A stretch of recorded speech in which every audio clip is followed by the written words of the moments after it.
Hello students, I am Dr. R. Krishnakumari, Assistant Professor, Department of Mathematics, SRM Institute of Science and Technology, Katangulathur.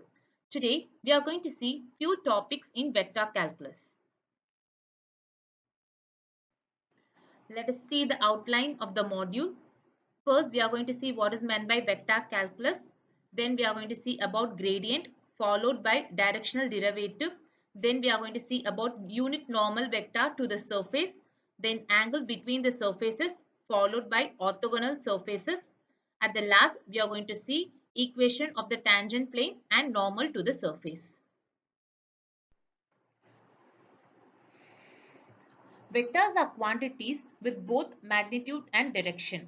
A field that assigns a vector to every point in space is termed as a vector field. Thus, vector calculus is a branch of mathematics that deals with both differentiation and integration of vector fields.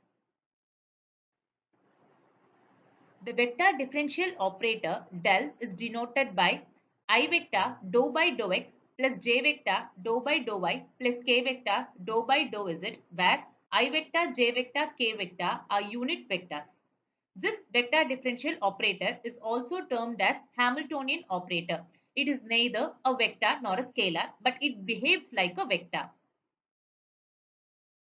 If phi is a scalar point function continuously differentiable in a given region of space, then the gradient of phi is defined as del phi is equal to I vector dou by dou phi by dou x plus j vector dou phi by dou y plus k vector dou phi by dou z.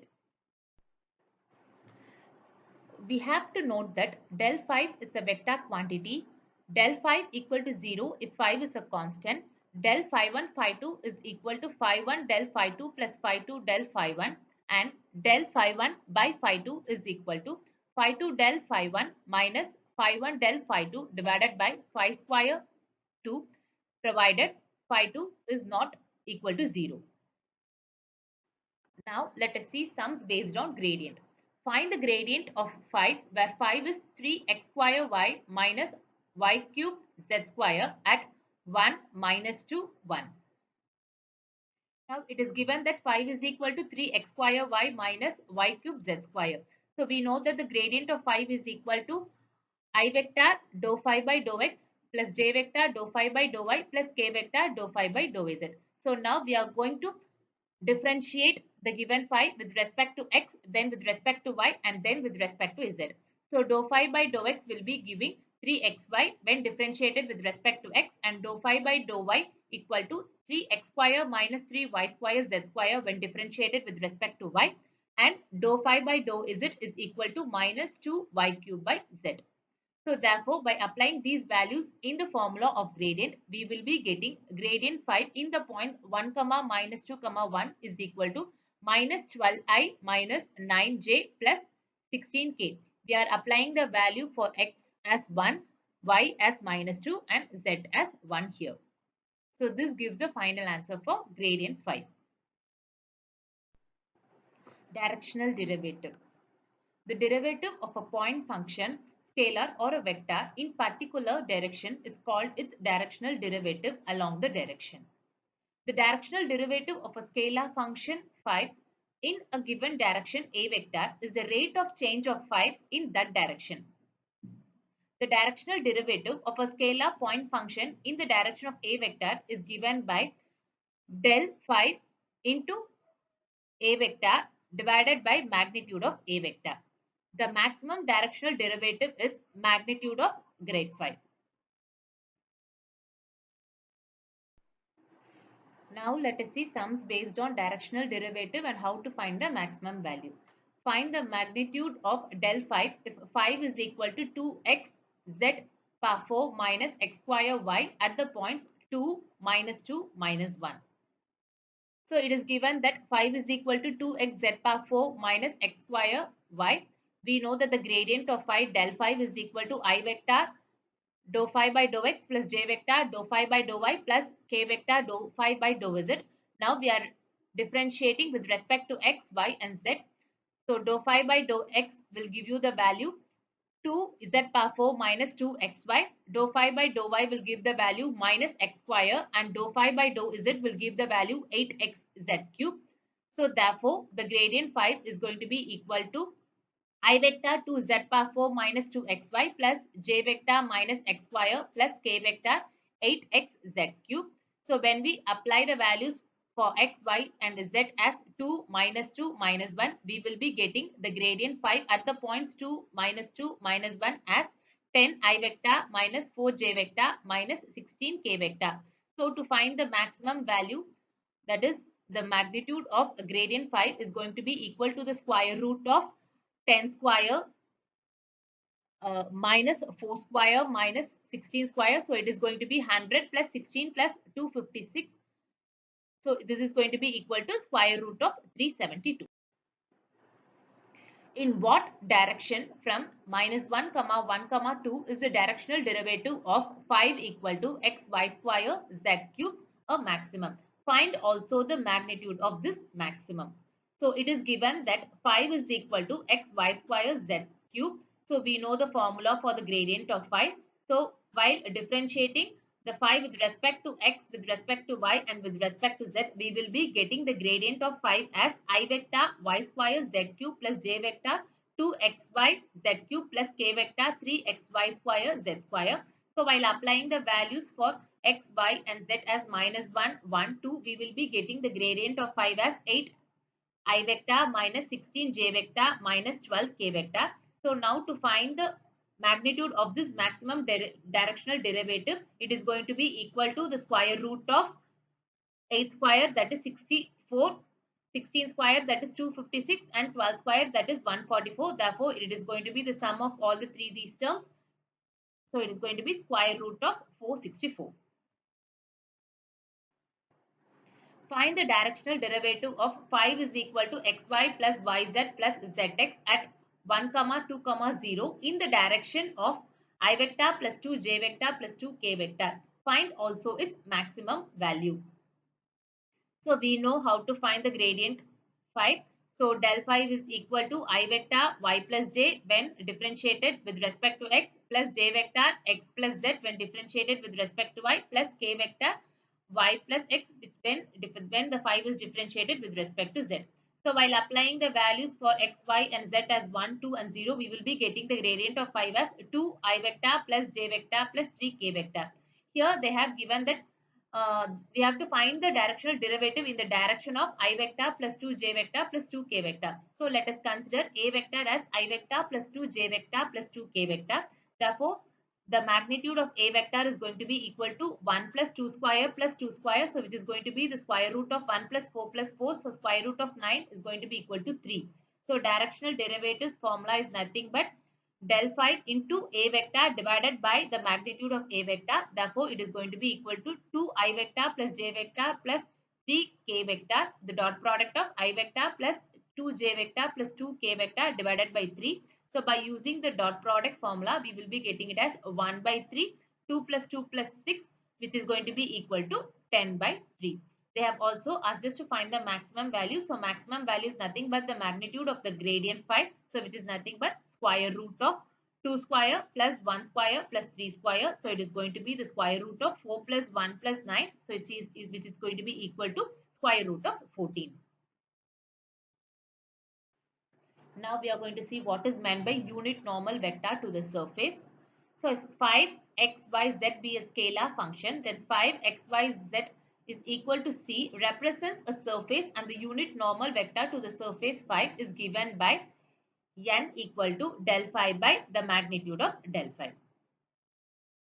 So, normal derivative is nothing but the magnitude of gradient 5. So, now let us see sums based on this. Find the unit normal to the surface x square plus xy plus y square plus xyz at the point 1, minus 2, 1. So, we know how to find the gradient of 5. So, gradient of 5 is equal to I vector 2x plus yz plus j vector x plus 2y plus xz plus k vector xy. So, when we apply the values 1, minus 2, 1 in the place of x, y and z, we will be getting the gradient 5 as minus 2 I vector, minus 2 j vector, minus 2 k vector. So, the magnitude of the gradient function is going to be equal to square root of minus 2 square plus minus 2 square plus minus 2 square. So it is going to be square root of 4 plus 4 plus 4, which is nothing but square root of 12, which is nothing but 2 square root of 3. So the unit normal is equal to del phi divided by the magnitude of del phi. So which is nothing but minus 2 I vector minus 2 j vector minus 2 k vector divided by 2 root 3. If we simplify it, we will be getting it as minus 1 divided by root 3 into I vector plus j vector plus k vector. Find the normal derivative to the surface x square y plus x z square at the point minus 1, 1, 1. So we know that the value for gradient phi is going to be equal to I vector 2xy plus z square plus j vector x square plus k vector 2xz. So by applying the points minus 1, 1, 1 in the place of x, y, z, we will be getting gradient of phi as minus I vector plus j vector minus 2k vector. So normal derivative is nothing but the magnitude of gradient phi, so which is equal to square root of 1 plus 1 plus 4, so which is going to be equal to square root of 6. What is the greatest rate of increase of 5 equal to x, y, z square at the point 1, 0, 3? So the greatest rate of increase is nothing but the magnitude of the gradient of phi. Therefore, here 5 is given as x, y, z square. So gradient of 5 is going to be equal to I vector y z square plus j vector x z square plus k vector 2x y z when differentiated with respect to x and with respect to y and with respect to z. Therefore, del 5 at the points 1, 0, 3 is going to be equal to 0 I vector plus 9 j vector plus 0 k vector. So the magnitude of gradient of phi, which is going to be the greatest rate of increase, is going to be equal to root of 9 square, which is nothing but 9.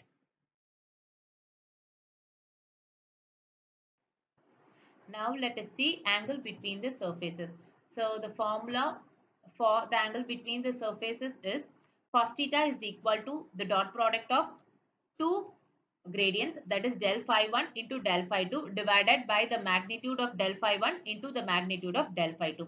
Therefore, the value of theta is going to be equal to cos inverse of del phi 1 into del phi 2 divided by the magnitude of del phi 1 into the magnitude of del phi 2. Now let us see how to solve the sum based on this formula. Find the angle between the surfaces. Z is equal to x square plus y square minus 3 and x square plus y square plus z square equal to 9 at the point 2 comma minus 1 comma 2. So here first we have to find the gradient of phi 1 and the gradient of phi 2 because they have given two equations. So the first equation is going to be denoted as phi 1. So del phi 1 is going to be equal to I vector 2x plus j vector 2y plus k vector minus 1 when phi 1, that is x square plus y square minus z minus 3, is differentiated with respect to x, then it is differentiated with respect to y, and then it is differentiated with respect to z. Now del phi 1's value will be equal to 4 I vector minus 2 j vector minus k vector when 2 is applied in the place of x, minus 1 is applied in the place of y, and 2 is applied in the place of z. Therefore, the magnitude of del phi 1 is going to be equal to square root of 16 plus 4 plus 1, which is nothing but square root. Now the second equation, that is phi 2, they have given in the question. So we are going to apply the formula of gradient of phi 2 and we will be getting the value as I vector 2x plus j vector 2y plus k vector 2z. We will apply the value of 2 minus 1 2 in the place of x, y and z. Then del phi 2 will be equal to 4 I vector minus 2 j vector plus 4 k vector. Therefore, the magnitude of the second gradient, that is del phi 2, is going to be equal to root of 36, which is 6. Now to find the angle between the surfaces, that is cos theta is equal to the dot product of del phi 1 into del phi 2 divided by the magnitude of del phi 1 and del phi 2. So we know the equations of del phi 1, del phi 2, and we also know the magnitude of del phi 1 and del phi 2, and we will apply it in this formula. So the numerator, by using the dot product, the numerator will become 16 and the denominator will become root 21 into 6. Therefore, when simplified, we will be getting cos theta as 8 divided by 3 root 21. Therefore, theta is going to be equal to cos inverse of 8 divided by 3 root 21. Now let us see about orthogonal surfaces. Two surfaces are said to be orthogonal if the dot product of the gradient of both is equal to 0. That is del phi 1 into del phi 2 is equal to 0. Now find the values of a and b so that the surfaces ax cube minus b y square z is equal to a plus 3x square and 4x square y minus z cube is equal to 11 may cut orthogonally at 2 minus 1 minus 3. So given the equation ax cube minus by square z equal to a plus 3x square. So let us consider this as the first equation, that is as phi1. Therefore, the gradient of phi1 is going to be equal to I vector 3a square minus 2x a plus 3 plus j vector minus 2b yz plus k vector minus by square when differentiated with respect to x, y and z. Now, by applying the values as 2, minus 1 and minus 3 in the place of x, y and z, we will be getting the gradient of phi1 as I vector 8a minus 12 plus j vector into minus 6b plus k vector into. Now let us consider the second equation, 4x square y minus z cube minus 11 as phi2. So the gradient of phi2 is going to be equal to I vector 8xy plus j vector 4x square plus k vector into minus 3z square. So by applying the values 2 minus 1 minus 3 in the place of x, y and z, we will be getting the gradient phi2 as minus 16 I vector plus 16 j vector minus 27 k vector. So in order to find the values of a and b, we are going to use the orthogonal concept. So if two surfaces cut orthogonally, only if the dot product of the two surfaces is equal to 0. So here in the question they have mentioned that these two surfaces cut orthogonally. Therefore, we are going to apply the dot product for both the two gradients, that is for del phi 1 into del phi 2. So by applying the dot product, we will be getting an equation as 128a plus 69b minus 192 equal to 0. So let us consider this as the first equation. So in order to find the value of a and b, we need another equation so that we can solve both the equations and find the value of a and b. So in order to form another equation, we are going to consider the point 2 comma minus 1 comma minus 3 which lies in ax cube minus by square z minus a plus 3x square. So by applying the values in this equation, we will be getting an equation as 4a plus 3b minus 12 equal to 0. So let us consider this as the second equation. By simplifying the first and the second equation, we will be getting the values of a equal to minus 7 by 3 and b as 64 by 9. Equation of the tangent plane and normal to the surface. So equation of the tangent plane is the dot product of r vector minus a vector and gradient phi equal to 0, and equation of the normal line is the cross product of r vector minus a vector gradient phi equal to 0 vector. So now let us see a sum based on this. Find the equation of the tangent plane and normal line to the surface x, y, z equal to 4 at the point I vector plus 2 j vector plus 2 k vector. So here they have given the value of 5 as x, y, z minus 4. Therefore, del phi is going to be equal to I vector yz plus j vector xz plus k vector xy when differentiated with respect to x, with respect to y and with respect to z. Now by applying the points 1, 2 and 3 in the place of x, y and z, we will be getting the gradient vector 5 as 4 I vector plus 2 j vector plus 2 k vector. Equation of the tangent plane at the point a vector is equal to I vector plus 2 j vector plus 2 k vector is the dot product of r vector minus a vector and the gradient phi, which is equal to 0.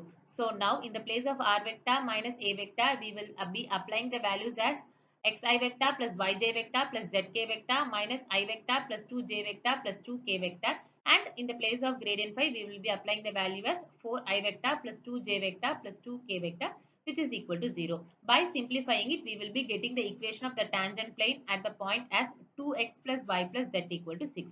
Now to find the equation of the normal line, we have to apply the cross product formula. So the cross product of r vector minus a vector and gradient phi is equal to 0 vector. So by applying in the LHS, in the place of r vector minus a vector and the cross product of del phi, it is going to be equal to the determinant of I vector, j vector, k x minus 1, y minus 2, z minus 2, 4, 2, 2. So by simplifying, we will be getting the value as x minus 1 by 2, which is equal to y minus 2 by 1, which is equal to z minus 2 by 1. So which is going to be the required equation of the normal line.